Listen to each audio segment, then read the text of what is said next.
Hello, everybody. Sorry about some kind of screw up with the playing the intro, but we're back here.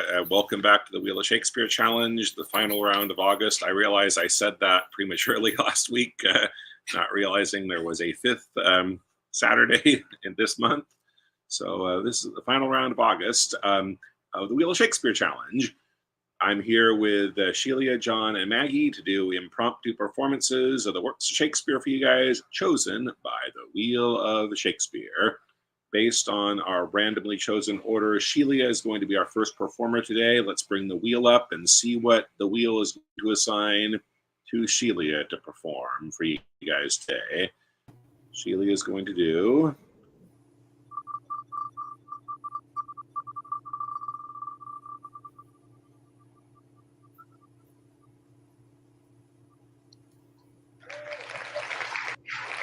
Wow, all the world's a stage. It's been a while since that one's come up. The most quoted ones ever, and yet the more obscure ones, and it's been a while since we've seen this one. Okay, let me create the banner for...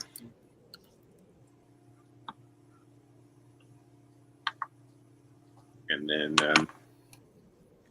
And Maggie is on deck. She'll go after Sheila does the Jake Lee's model. All the world is a stage, and all the men and women merely players.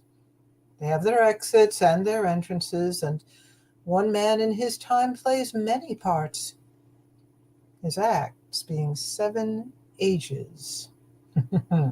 At first the infant mewling and puking in the nurse's arms, and then the whining schoolboy with his satchel and shining morning face creeping like a snail, unwillingly to school. And then the lover, sighing like a furnace, with a woeful ballad made to his mistress' eyebrows. Then a soldier full of strange oaths and bearded like the pard, jealous in honor, sudden and quick in quarrel, seeking the bubble reputation, even in the cannon's mouth. And then the justice, in fair round belly, with good capon lined, with eyes severe and beard of formal cut, full of wise saws and modern instances. And so he plays the part. The 6th age shifts into the lean and slippered pantaloon, with spectacles on his nose and pouch on side, his youthful hose well saved, a world too wide for his shrunk shank, and his big manly voice turning again toward childish trouble, pipes and whistles in his sound. Last scene of all, that ends this strange, eventful history in second childishness and mere oblivion. Sans teeth, sans eyes, sans taste, sans everything.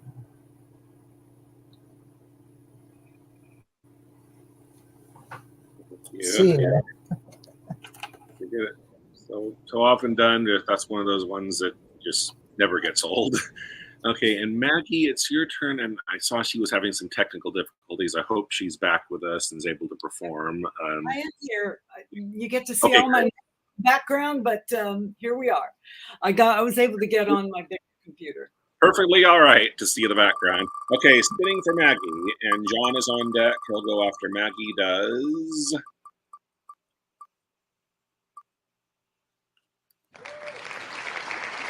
Jerome is more than need. 4-3 is more than Love's Labor Lost, Act 4, Scene 3. Okay. 'Tis more than need is how it begins. Act 4, Scene 3. Yeah, I'm scrolling. There's a lot of longer conversations and short ones. Domain, Longaville, Ferdinand. Wow. This is a long one. Do we have any idea how far down in the scene it is? Oh, wait, never mind. I found it. Thank you. Okay.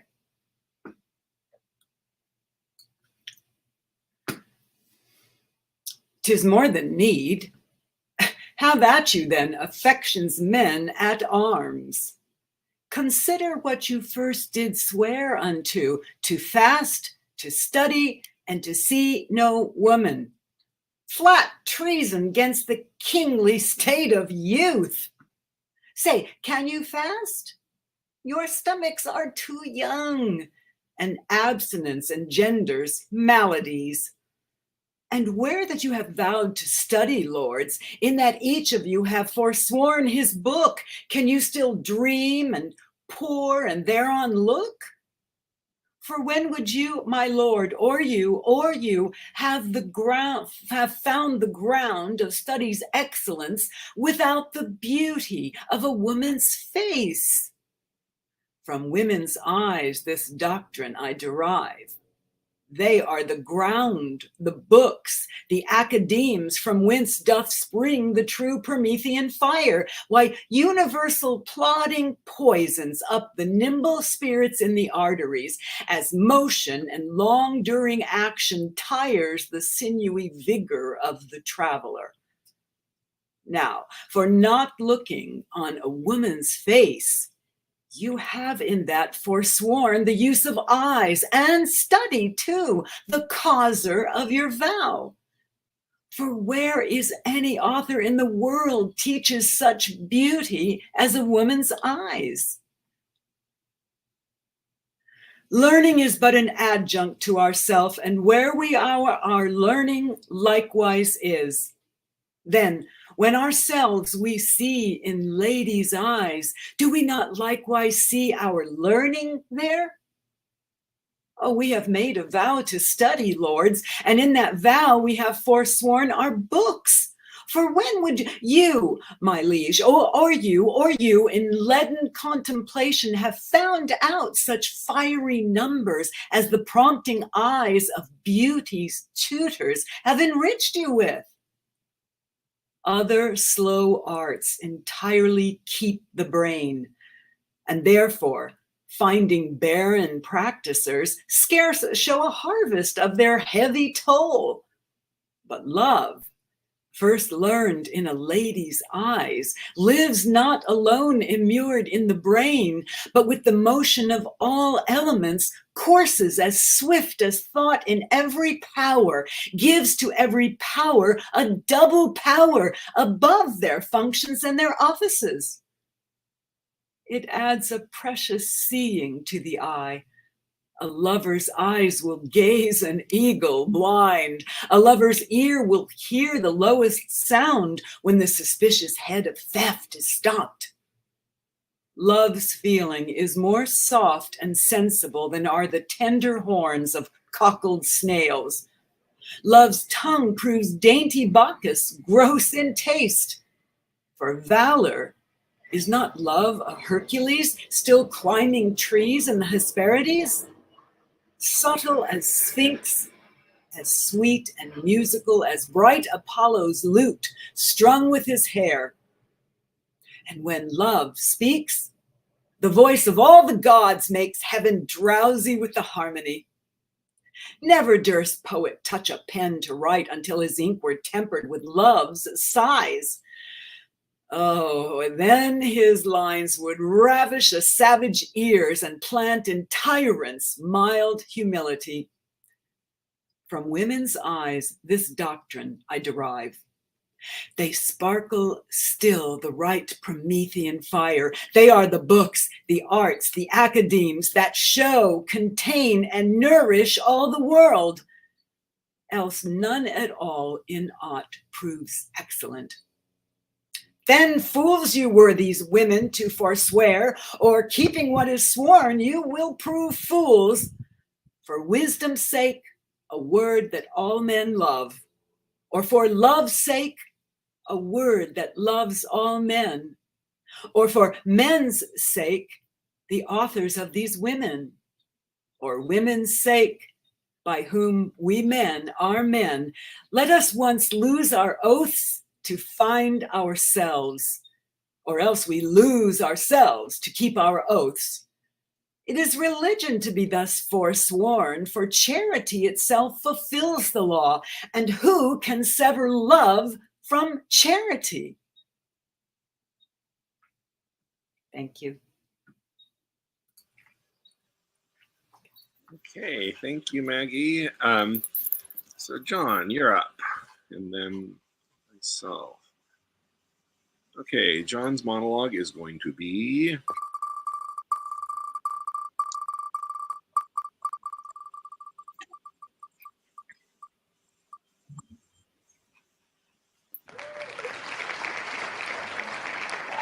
Richard. Wow.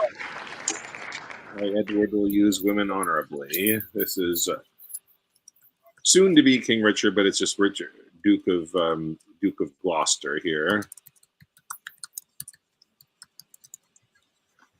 And this is not from the Richard III. It's from the previous one chronologically, the Henry VI Part 3. And Act 3, Scene 2 begins with I, Edward, will use women honorably. Okay, great. I have worked on this. So we will also have a memory challenge, we hope.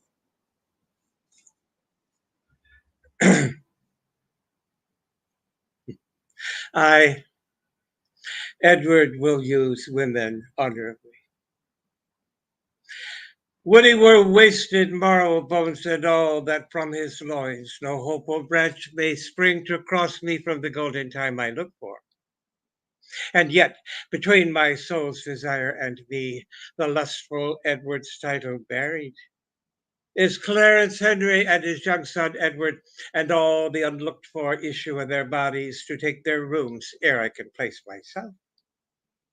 A cold premeditation for my purpose, why then I do but dream on sovereignty, like one that stands upon a promontory and spies the far off shore where he would tread, wishing his foot were equal with his eye, and chides the means that sunders him from thence, saying, he'll lay it dry to have his way. So do I wish the crown, being so far off. And so I chide the means that keeps me from it, and so I say I'll cut the causes off, flattering me with impossibility. My eyes too quick, my heart o'erweens too much, unless my hand and strength could equal them. Well, say there is no kingdom then for Richard. What other pleasure can the world afford? I'll make my heaven in a lady's lap, and deck my body with gay ornaments, and wit sweet ladies with my words and looks. Though miserable thought, and more unlikely than to accomplish 20 golden crowns. Why, love forswore me in my mother's womb, and for I should not deal in her soft laws, she did corrupt frail nature with some bribe to shrink mine arm up like a withered shrub, to make an envious mountain on my back with its deformity, to mock my body, to shape my legs of an unequal size, to disproportion me in every part, like to a chaos, or an unlicked bare whelp that carries no impression of the dam. And am I then a man to be beloved? Oh, monstrous fault, to harbor such a thought. There. Since this earth affords no joy to me, but to command, to check, to o'erbear such as are a better person than myself, I'll make my heaven to dream upon the crown. And whilst I live, to account this world but hell, until my misshaped trunk that bears this head be round impaled with a glorious crown. And yet I know not how to get the crown, for many lives stand between me and home, and I, like one lost in a thorny wood, that rends the thorns and is rent with the thorns, seeking a way and straying from the way, not knowing how to find the open air, but toiling desperately to find it out. Torment myself to catch the English crown, and from that torment I will free myself, or hew my way out with a bloody axe. Why, I can smile and murder whilst I smile, and cry content to that which grieves my heart, and wet my cheeks with artificial tears, and frame my face to all occasions.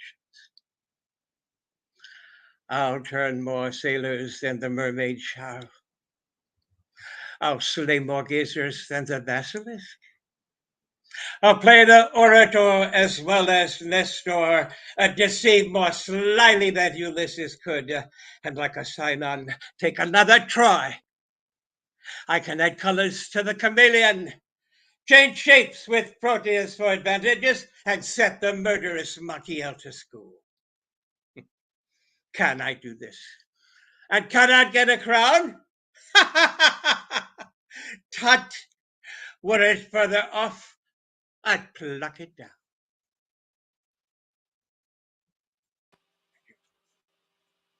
Wow, that was awesome. You said you'd been practicing that one, huh? About a million It years. showed. That was awesome. What great monologue and great passion you brought to it. So anyway, I'll be the final monologue before we spin for scenes, and I'm going to do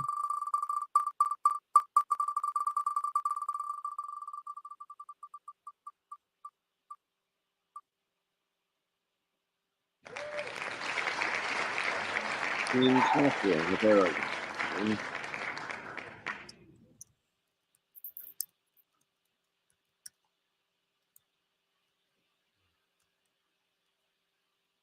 Sir, I desire.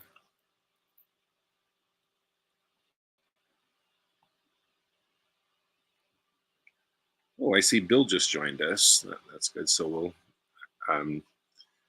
so I'm going to do mine, then Bill will go after me.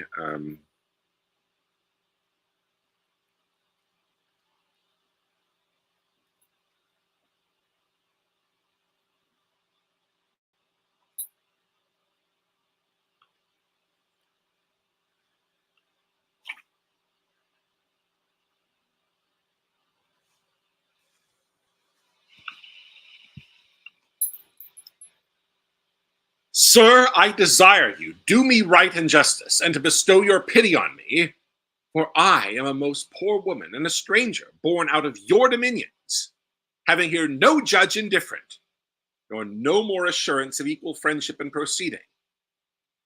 Alas, sir, in what have I offended you?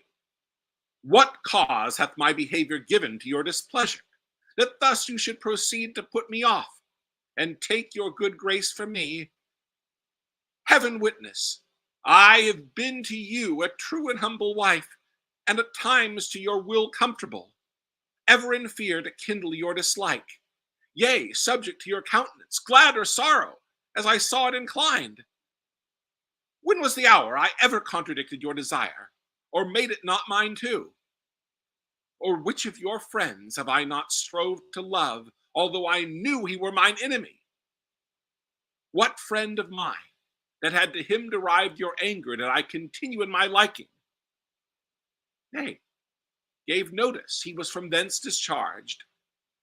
Sir, call to mind that I have been your wife in his obedience upward of 20 years, and have been blessed with many children by you.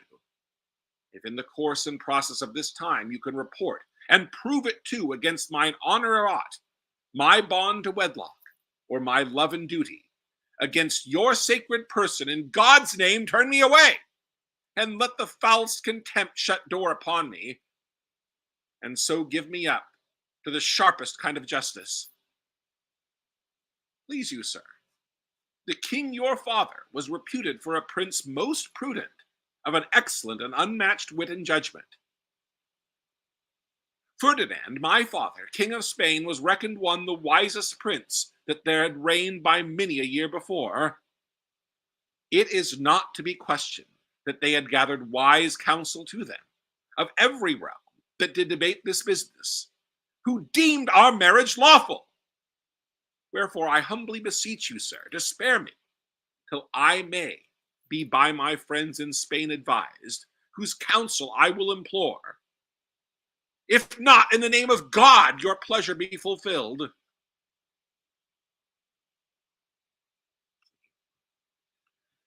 Okay.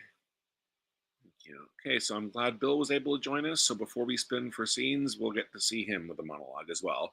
Okay, Bill, you're going to do...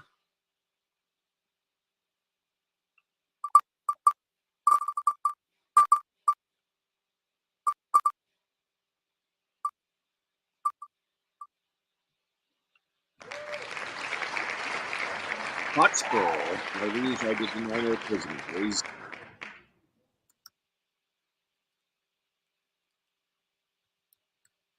Henry IV, Part 1, Act 1, Scene 3.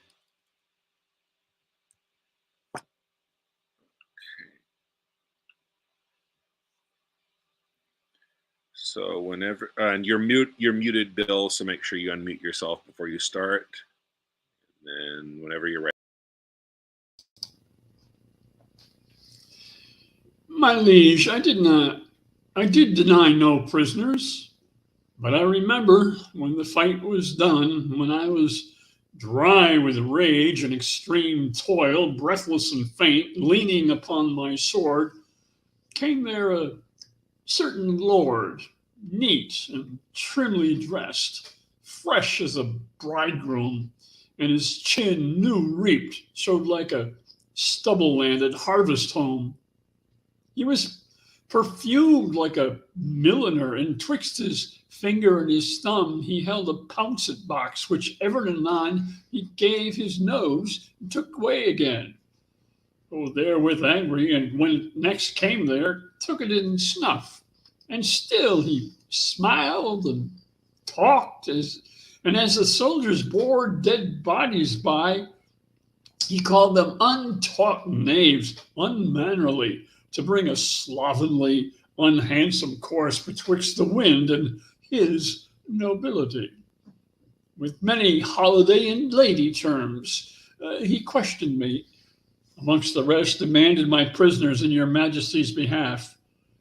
I then, all smarting with my wounds being cold, to be so pestered with a popinjay, out of my grief and my impatience, answered neglectingly, I know not what. He should or he should not, for he made me mad to see him shine so brisk and smell so sweet and talk so like a waiting gentlewoman of guns and drums and wounds. God save the mark. And telling me the soberest thing on earth was Parmicetti for an inward bruise. And it was great pity, so it was. This villainous saltpeter should be digged out of the bowels of the harmless earth, which many a good tall fellow had destroyed so cowardly. But for these vile guns, he would himself have been a soldier. This bald, unjointed hat of his, my lord, I answered indirectly, as I said, and I beseech you, let not his report come current for an accusation betwixt mine love and your high majesty. See.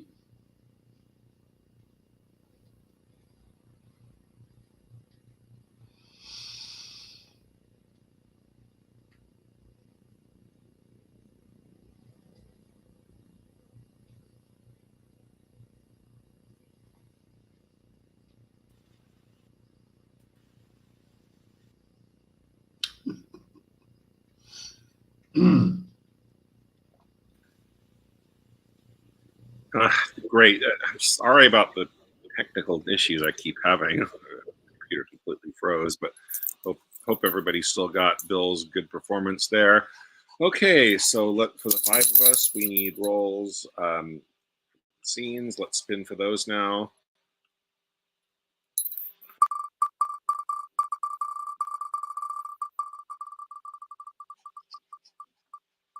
Okay, so first we have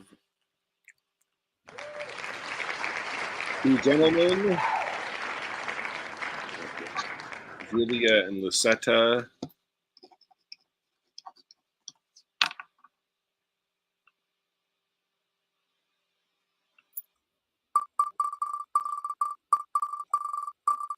We have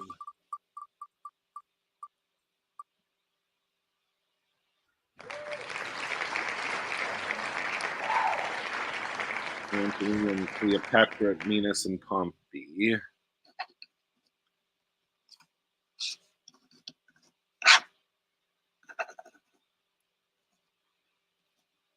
Wait a minute.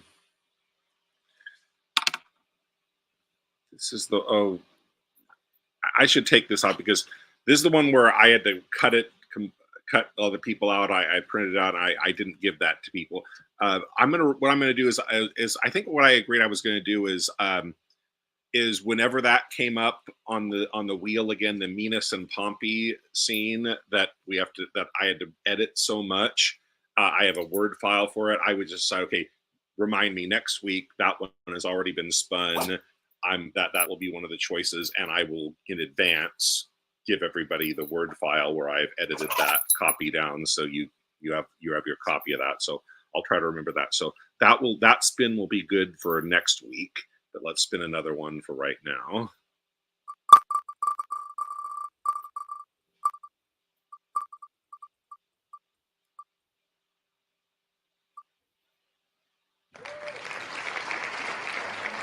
Okay, much ado about nothing. Let's put this. We have 5 of us.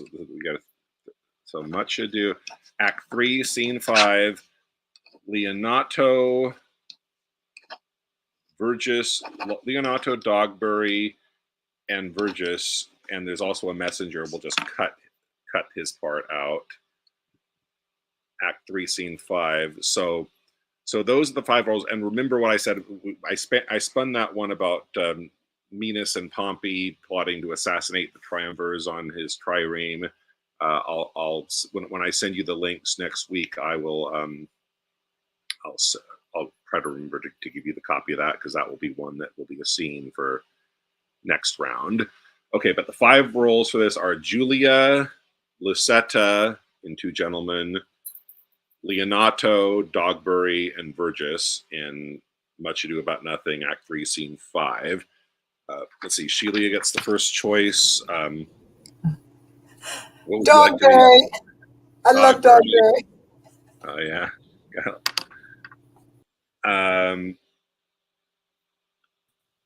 Maggie. How did I know you were going to take Dogberry? That's a fun one. Okay, good. Well, then I will be Julia. Okay, Maggie will be Julia. And remind me, please, so I can look it up. What act and scene was that? I just wrote down Act 1, Scene 2. Act 1, Scene 2. Thanks. John? I guess Leonato, and I'll need the act and scene on that one, at 2. Act 3, Scene 5. Okay.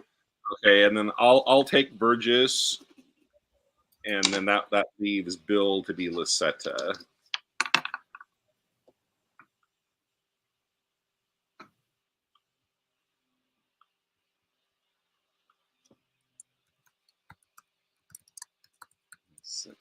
Oh, I actually accidentally took out Maggie. Here we go. So Maggie and Bill are going to do Julia and Lucette. Did I just? Okay. All right. I have it. Let me know, Bill, when you're ready. I'm ready. Okay. Is it just us? I'm not looking at the StreamYard. It's just us. Okay. Here we go. But say, Lucetta, now we are alone. Wouldst thou then counsel me to fall in love? Aye, madam, so you stumble not unheedfully. Of all the fair resort of gentlemen that every day with parle encounter me, in thy opinion, which is worthiest of love? Please you, repeat their names. I'll show my mind according to my shallow, simple skill. What thinkst thou of the fair Sir Eglamour? As of a knight well spoken, neat and fine, but were I you, he never should be mine. What thinkst thou of the rich Mercatio? Well of his wealth, but of himself, so-so. What thinkst thou of the gentle Proteus? Lord, Lord, to see what folly reigns in us. How now? What means this passion at his name? Pardon, dear madam, 'tis a passing shame that I, unworthy body as I am, should censure thus on lovely gentlemen. Why not on Proteus as of all the rest? Then thus, of many good, I think him best. Your reason? I have no other but a woman's reason. I think him so because I think him so. And wouldst thou have me cast my love on him? Aye, if you thought your love not cast away. Why, he of all the rest hath never moved me. Yet he, of all the rest, I think, best loves ye. His little speaking shows his love but small. Fire that's closest kept burns most of all. They do not love that do not show their love. Oh, they love least that let men know their love. I would I knew his mind. Peruse this paper, madam. To Julia. Ah. Say from whom? The contents will show. Say, who gave it thee? Valentine's page, and sent, I think, from Proteus. He would have given it you, but I, being in the way, did in your name receive it. Pardon the fault, I pray. Now, by my modesty, a goodly broker, dare you presume to harbor wanton lines, to whisper and conspire against my youth? Now, trust me, 'tis an office of great worth, and you an officer fit for the place, or else return then no more into my sight. To plead for love deserves more fee than hate, Will you be gone? that you may ruminate. And yet, I would have o'erlooked the letter if it were a shame to call her back again and pray her to a fault of which I chid her. What a fool is she that knows I am a maid and would not force the letter to my view, since maids in modesty say no to that which they would have the profferer construe aye. Fie, how wayward is this foolish love that like a testy babe will scratch the nurse and presently, all humbled, kiss the rod. How churlishly I chid Lucetta hence, when willingly I would have had her here. How angrily I taught my brow to frown, when inward joy enforced my heart to smile. My penance is to call Lucetta back and ask remission for my folly past. What, ho, Lucetta?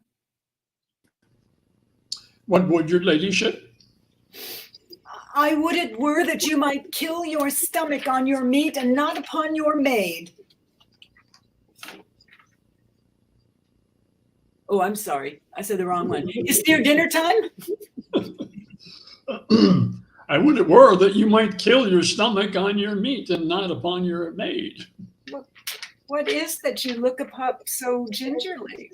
Nothing. Why didst thou stoop then? To take a paper up that I let fall. And is that paper nothing? Nothing concerning me. Then let it lie for those that it concerns. Madam, I will not lie where it concerns unless it have a false interpreter. Some love of yours hath writ to you in rhyme. That I may sing it, madam, to a tune, give me a note. Your ladyship can set. As little by such toys as may be possible, best sing it in the tune of Light a love. It is too heavy for so light a tune. Heavy. Belike it hath some burden then. Aye, and melodious were it. Would you sing it? And why not you? I cannot reach so high. Let's see your song. How now, minion? Keep the tune there still, so you will sing it out. And yet methinks I do not like this tune. You do not? No You do matter not? sharp. You, minion, are too saucy. Nay, now you are too flat, and mar the concord with too harsh a descant. There wanteth but a mean to fill your song. The mean is drowned with your unruly bass. Indeed, I bid the bass for Proteus. This babble shall not henceforth trouble me. Here is a coil with protestation. Get you gone and let the papers lie. You would be fingering them to anger me. She makes it strange, but she would be best pleased to be so angered with another letter. Nay, would I were so angered with the same. Oh, hateful hands to tear such loving words, injurious wasp to feed on such sweet honey and kill the bees that yield it with your stings. I kiss each several paper for amends. Oh, look, here is writ, kind Julia, unkind Julia. As in revenge of thy ingratitude, I throw thy name against the bruising stones that trampling contemptuously on thy disdain. Oh, and here is writ, love wounded Proteus. Poor wounded name. My bosom has a bed, shall lodge thee till thy wound be thoroughly healed. And thus I search it with a sovereign kiss. But twice or thrice was Proteus written down. Oh, be calm, good wind, blow not a word away, until I have found each letter in the letter, except mine own name, that some whirlwind bear unto a ragged, fearful, hanging rock, and throw it thence into the raging sea. Lo, here in one line is his name writ twice. Lo, poor forlorn Proteus, passionate Proteus, to the sweet Julia. That I'll tear away. And yet I will not, since so prettily he couples it to his complaining names. Thus I will fold them one on another. Now, kiss and embrace and do what you will. Madam, dinner is ready, and your father stays. Well, let us go. What, shall these papers lie like telltales here? If you respect them, best to take them up. Nay, I was taken up for laying them down, yet here they shall lie for catching cold. I see you have a month's mind to them. Aye, madam, you may say that sights you see, I see things too, although you judge I wink. Come, come. Will it please you go?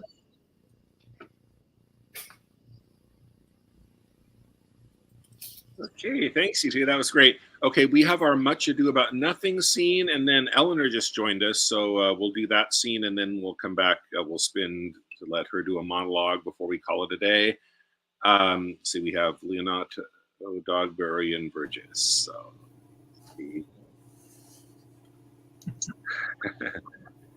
okay, you two both ready to go with this one? Yeah, I think so.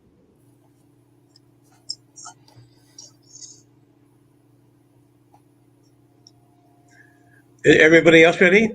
Yeah, I'm ready. Yes. What would you with me, honest neighbor? Marry, sir, I would have some confidence with you that discerns you nearly. Breathe, I pray you, for you see it is a busy time with me. Marry, this is it, sir. Yes, in truth it is, sir. What is it, my good friend? Goodman Verges, sir, speaks a little off the matter. An old man, sir, and his wits are not so blunt as, God help, I would desire they were, but in faith honest as the skin between his brows. Yes, I thank God I am as honest as any man living that is an old man, and no honester than I. Comparisons are odorous, palabras, neighbor Verges. Neighbors, you are tedious. Oh, it pleases your worship to say so, but we are the poor duke's officers. But truly, for mine own part, if I were as tedious as a king, I could find it in my heart to bestow it all of your worship. All thy tediousness on me, eh? Yea, and 'twere £1,000 more than 'tis, for I hear a good exclamation on your worship as of any man in the city. And though I be but a poor man, I am glad to hear it. And so am I. I would fain know what you have to say. Marry, sir, our watch tonight, accepting your worship's presence, hath ta'en a couple of as errant knaves as any is in Messina. A good old man, sir. He will be talking, as they say, when the age is in, the wit is out. God help us. It is a world to see. Well said, in faith, neighbor Verges. Well, God's a good man, and two men ride of a horse, one must ride behind. An honest soul, in faith, sir. But by my troth, he is as ever broke bread. But God is to be worshipped. All men are not alike, alas, good neighbor. Indeed, neighbor, he comes too short of you. Gifts that God gives. I must leave you. Oh, one word, sir. Our watch, sir, have indeed comprehended two auspicious persons, and we would have them this morning examined before your worship. Take their examination yourself and bring it me. I am now in great haste, as it may appear unto you. It shall be suffiance. Drink some wine ere you go. Fare you well. I'll wait upon them. I am ready. Go, good partner, go. Get you to Francis Seacole. Bid him bring his pen and inkhorn to the gaol. We are now to examine these men. And we must do it wisely. We will spare for no wit, I warrant you. Here's that shall drive some of them to a non-come. Only get the learned writer to set down our excommunication and meet me at the gaol. Okay. Thanks, you too. All right, so Eleanor made it back, and so just in for her monologue. Okay, so Eleanor's going to do.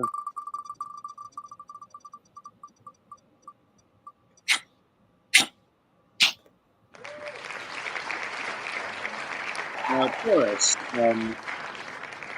That's the Act Two prologue. Okay, let me find it. Now, Old Desire.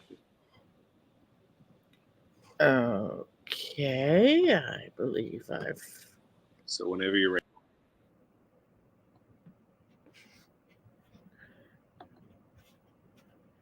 Let me.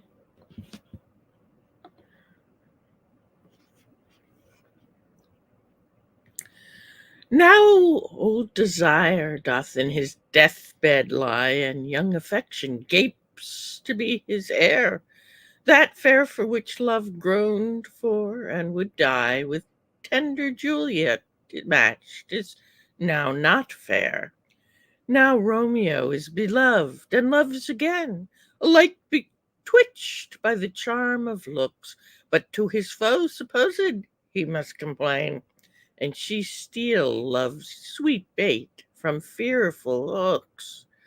Being held a foe, he may not have access to breathe such vows as lovers use to swear, and she as much in love, Her means much less to meet her new beloved anywhere. But passion lends them power, time means to meet, tempering extremities with extreme sweet. Okay, thank you, Eleanor. Thank you, everybody, for your performances today. I look forward to seeing the next round of the Wheel of Shakespeare Challenge. And before I go, I need to mention, just so you know, that will be 2 weeks from today. I made a mistake when I mentioned we spun something that I was going to provide in the email, so we'd be prepared. I said we'd do that next week. That's actually going to be 2 weeks from now, because, and just I know people are from all around the world watching this, hopefully, and I know even our participants are from all over as well. But if you happen to be in the LA area, Theater West is starting their West Fest festival. It's called West Fest, Festival of New Short Plays. It actually opened last night, and it's 4 weekends. I got to encourage you to see all of them as a proud member of that company. But week 2 is the one that my play is in it, written, directed, and acting in it. So I'm gonna be busy with that next weekend. But I hope I'm gonna encourage people to come see my play, but at all the others in the West Fest Theater Festival at Theater West in North Hollywood.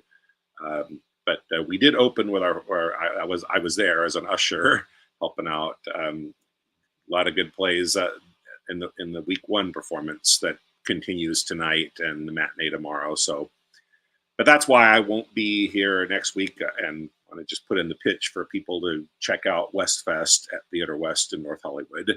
And that said, I will see you guys back for Wheel of Shakespeare Challenge 2 weeks from today. Same Bard time, same Bard channel. Bye now. Take care, everybody.